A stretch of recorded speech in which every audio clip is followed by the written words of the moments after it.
Good day. The law that a child's seat must be provided in taxis and minibuses for each child under 12 being transported was and is a bad idea, impractical, stupid, and ass. But all that shouldn't take our eyes off Haiti and the likelihood of our soldiers going there. Good day. This is the 57th episode of the Frankly Speaking Jamaica podcast. Please subscribe. I encourage you to like and share this podcast. The government has said it is considering an amendment and it should do so at speed over this car seat madness. Police say they will use their discretion, which for me means no one should be prosecuted under this stupid piece of the new Road Traffic Act. Frankly speaking, this is not the first time something so odious and colossally idiotic and dangerous has passed through the Parliament and escaped notice until it is about to be implemented or enforced. So, among all those with egg on their faces, the media should not escape some self-examination. Frankly speaking, the act itself and its regulations are good and necessary. You don't have to go over why. Meantime, there are some low-hanging fruits with regard to the said transport of children, if safety is our concern. Right now, frankly speaking, on any school day, you can go stand outside dozens of primary and infant schools and see children ages 3 to 6 being stuffed into the trunk or backs of station wagons or even sedan taxis, or being let out, so much like so many trapped animals from said vehicles. It's done all over the country, particularly in areas far from the main. It's a matter largely of economics. Parents are willing to pay $50 to have their children stuffed into the back of these cars, the lid or back of which is then closed, and the child or children transported. You don't have to possess a fertile imagination to consider what mass tragedy could easily happen any day. That's the thing about us. Why should we bother to consider car seats for children when 8 of them are being carried regularly in the trunks and backs of cars, and 6 or 8 are forced into a row in the minibus every day? Haiti is being run by gangs. The government there is very short on legitimacy and shorter on ability to govern. There's plenty of suspicion and corruption covering the administration that succeeded and is believed to have assisted in the murder of President Jovenel Moise in July 2021. Frankly speaking, Haiti has not settled down yet, and the people pour contempt and disdain on many of the leaders. In the vacuum has stepped the gangs and the guns. Only a few weeks back, the gangs determined that they would control fuel supplies, and the general public, including hospitals, could not get gas or fuel. Not until the gangs put on their margins and decided which tanker would pass through which controlled area without threat of an explosion. In spite of countless watery graves for thousands of Haitians, people are still leaving the country in overstuffed boats or rickety dinghies, trying just to get the hell out or reach heaven in Florida or the Bahamas. One gang leader called Barbecue is now making himself out as more than Robin Hood and points squarely at the corruption. His reason for being: His legitimacy, he told the Associated Press recently, I am a threat to the system. We know that the system needs to be flushed. There is no end in sight to the suffering of our Caribbean neighbors, the first black republic in the world. Frankly speaking, for weeks I've been wondering what is CARICOM going to do about it. Don't ask what the world is going to do. The government of Haiti asked in October for troops to bring order to the poor nation, and no part of the United Nations system or North America, Canada, and the United States has any stomach for it. It's clear the one place worth saving now, by the rich countries at least, is Ukraine. So far, in the war that's been going on for less than a year, the United States alone has contributed 27 billion US dollars to the Ukraine cause. That's more than $2 billion a month. Frankly speaking, it's their money and their tanks and armaments, another $2 billion worth of which is being provided for offensive capabilities in Ukraine. And we haven't mentioned the European assistance yet. Frankly speaking, the Haitians are our brothers and sisters living in the same neighborhood. And as we have seen, sometimes their problems float up in our backyard. Their medical system has been shot.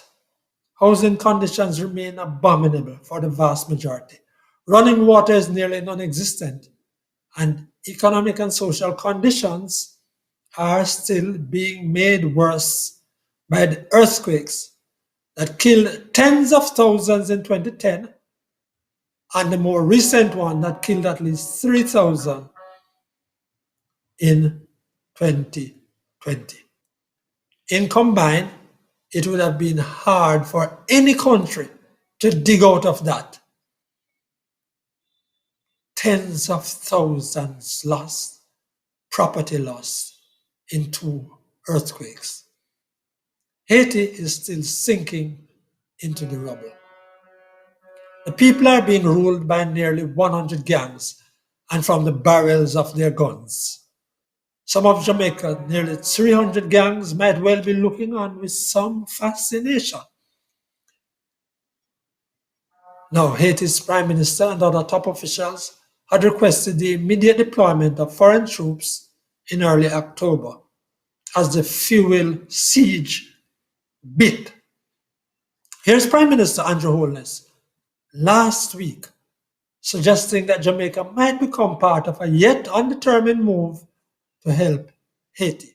The government of Jamaica also stands prepared to host our Haitian brothers and neighbours here in Kingston for constructive talks and negotiations between Haitian political leaders and civil society actors, should this be an agreed approach.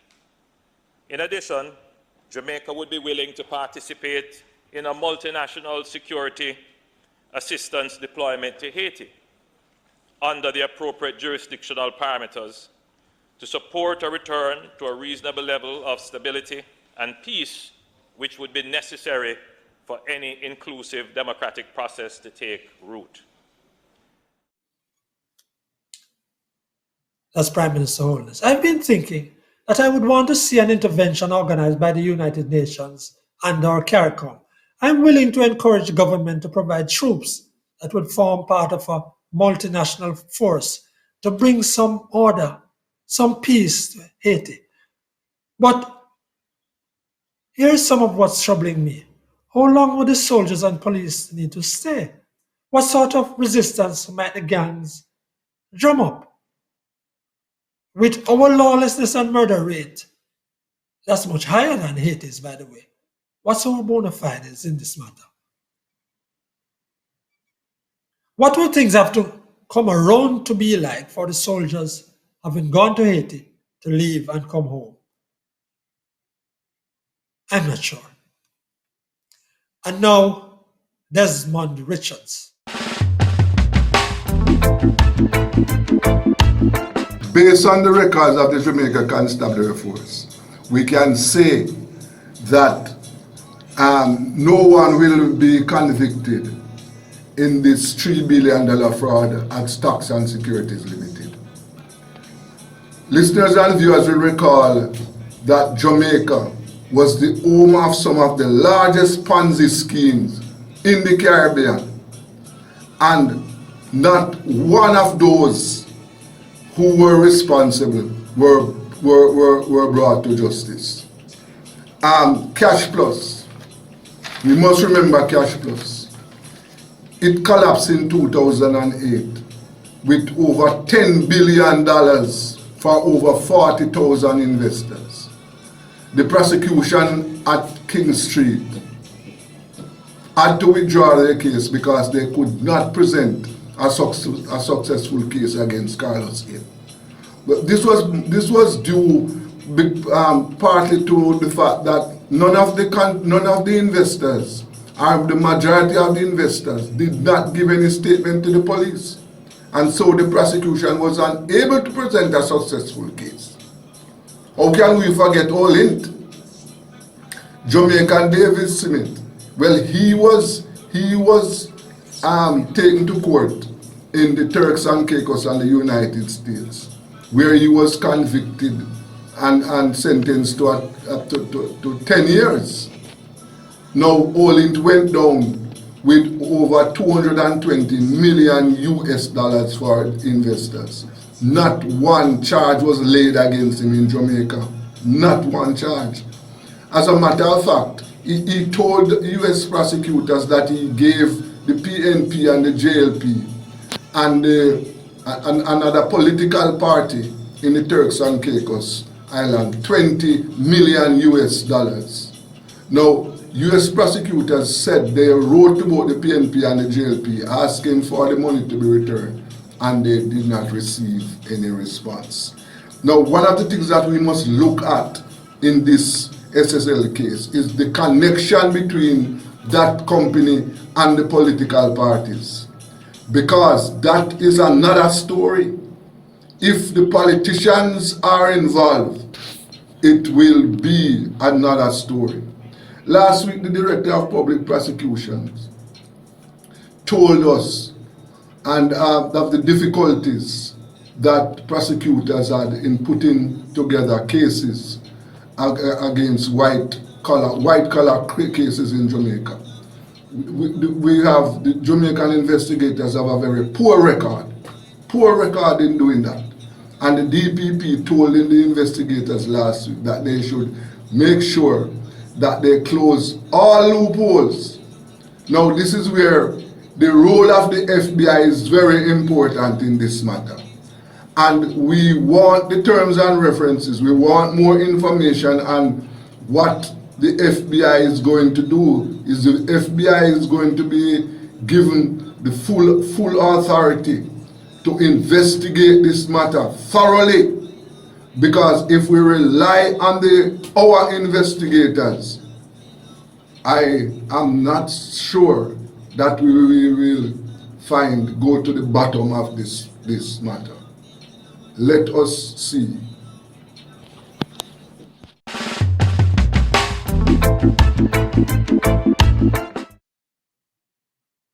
That's Desmond Richards, journalist and founder of Rebel Radio Jamaica. Endgame. Enteros Campbell, a hard-working, likable journalist, has been made CEO at Jamaica Information Service, JIS. Congrats, Enteros. This past week, she had on her hands one of those issues that is very infrequent in the role of the head of JIS. Part of the staff took industrial action. A baptism of fire, Enteros. But you are made of sterner stuff. Thank you for sharing. Please remember to subscribe to the channel. And I'd love to hear your views on Haiti. Go to the channel and comment.